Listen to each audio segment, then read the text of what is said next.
Again, it depends on your subject and how good you are at coming across naturally while reading. Another trick vloggers use is this very rough editing technique where they just cut out all the mistakes and leave the good bits. It's a style anyone who has watched videos on YouTube will be familiar with. Those techniques aside, what else can we do to come across more naturally? One thing I will say is that practice really helps. The more you talk to camera, the better you will get at it, so keep going. What happens with me is that as soon as I hit the record button I feel under pressure not to mess up, which makes me come across more serious and stiff. One little trick I use is to make myself laugh and then start talking. Thing is, laughing relaxes you and makes you smile. Both these things are appealing to your audience. Later, I edit out the laughing part. If you have time, keep doing takes until you start to relax.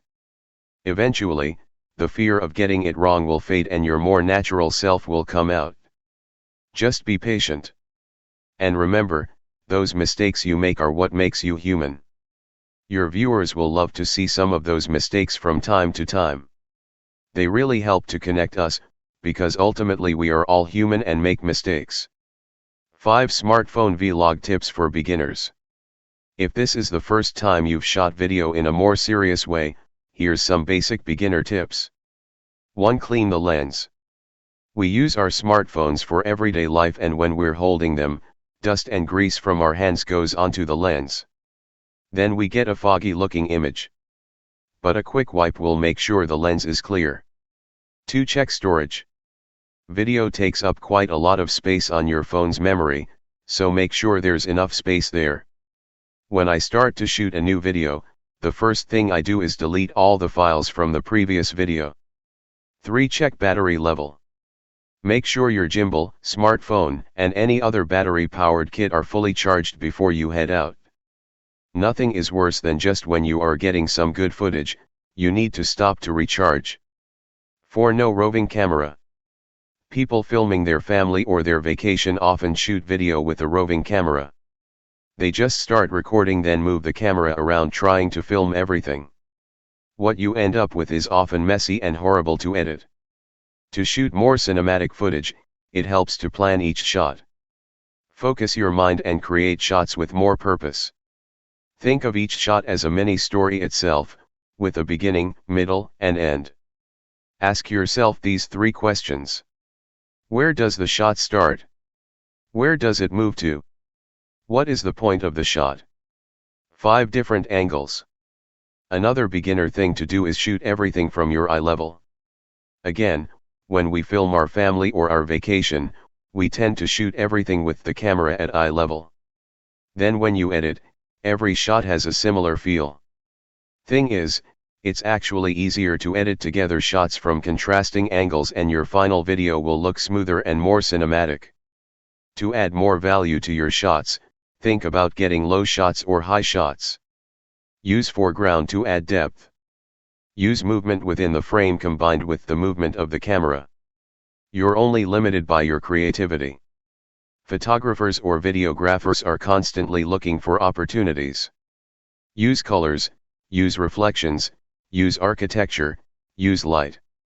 The more you explore your visual ideas, the more engaging your vlogs will be. Portrait or landscape. It used to be the rule that to shoot pro video you absolutely had to shoot landscape. But that is now the past and no longer relevant. Rather, it's more about shooting the right orientation for your intended format. Every vlogging platform, including YouTube, now has video content to be viewed on smartphones held vertically. This all happened because it's easier to hold your phone this way in one hand. Instagram, Facebook, Twitter, TikTok, Snapchat, these are all powerful smartphone vlog platforms with huge potential audiences. For creating stories, you will probably want to shoot vertically. That said, you can also use landscape video and crop it. For example, if you shoot 4K video in landscape, you can use that for landscape and portrait videos without losing quality. So, perhaps shooting everything 4K in landscape will give you flexibility. Plan ahead. Certainly, Being spontaneous works well for a smartphone vlog. But I recommend you have some idea of what you are trying to achieve. If you have a plan, maybe a shot list or an outline of a structure for the video, that will be your foundation. If you don't plan, you might become preoccupied with worries about what you should be doing. Here's the thing, pre-planning enables you to be more spontaneous when filming. Use your chosen subject to inform this plan. Watch other vloggers in your niche and see how they do things. Get inspiration, but don't just copy outright. Add your own unique way of doing things. If you do that, your smartphone vlog will stand out and people are more likely to come back for more. Story, hook. In a previous article I talked about how using a hook can grab viewers and keep them watching longer.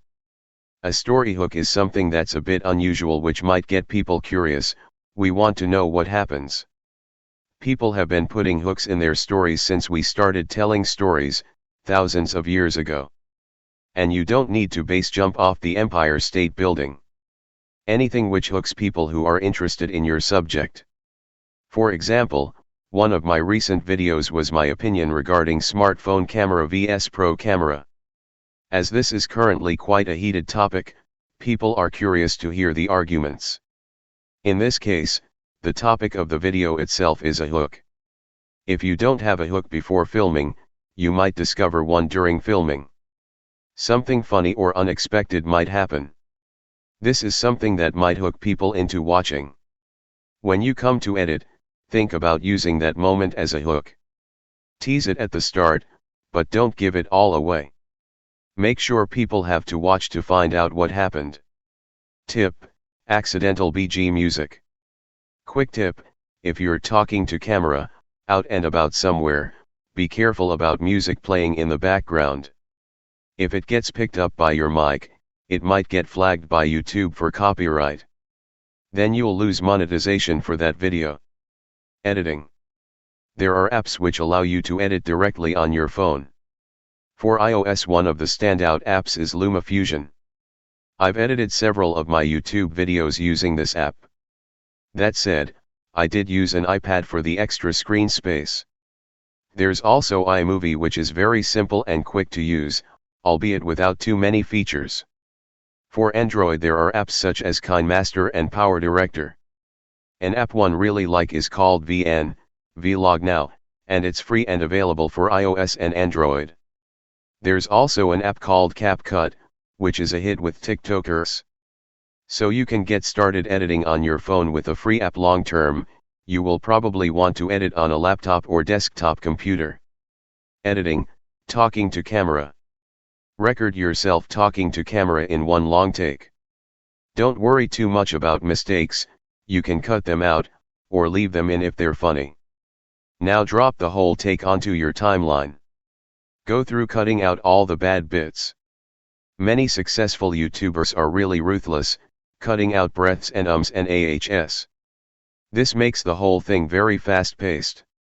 Some people not only cut out breaths, they also overlap the beginnings and ends of sentences, to speed things up even further. This aggressive cutting is what makes vlogs different to regular TV production.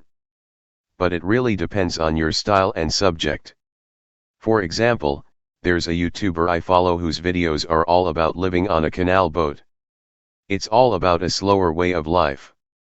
Therefore, a more traditional style of editing will probably be more appropriate.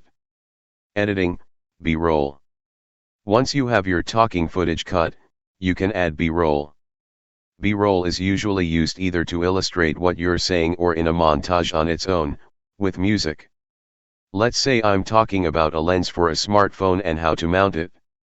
That's a good time to include a close-up of myself doing just that. Meanwhile, my voice continues and I try to time each shot to match the words. Editing, music. When I'm editing montage sections, I find the music first and then edit to that music. I get a lot of my music from YouTube's library, where musicians have offered their music to be used by YouTubers. Although, I recently noticed there has been no new tracks since December 2020. I don't know if this is a change by YouTube. Maybe they are phasing this out, we will have to see.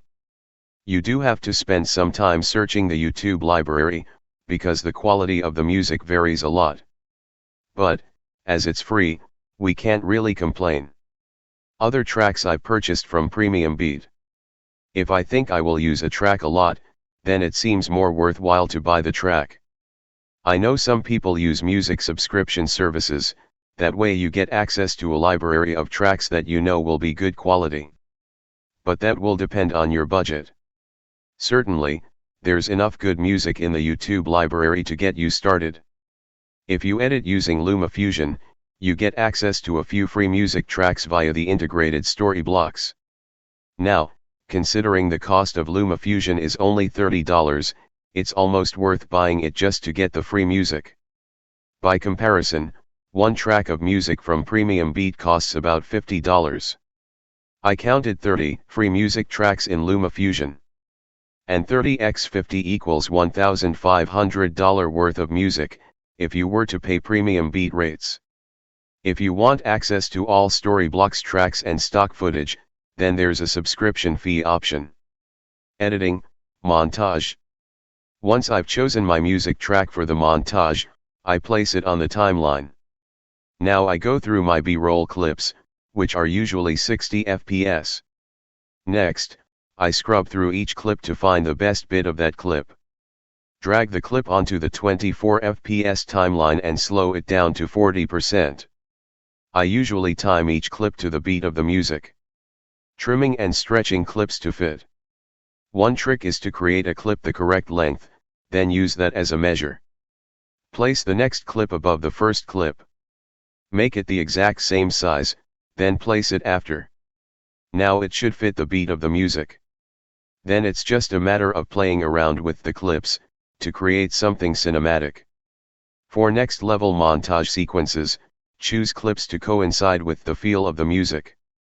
For example, when the music lifts, choose video to lift with it. In music terms, this is called a crescendo. Editing, Memo App. The Memo App has a few features that let you edit your footage, right in the phone. We already talked about story mode, which edits a little sequence while you're shooting.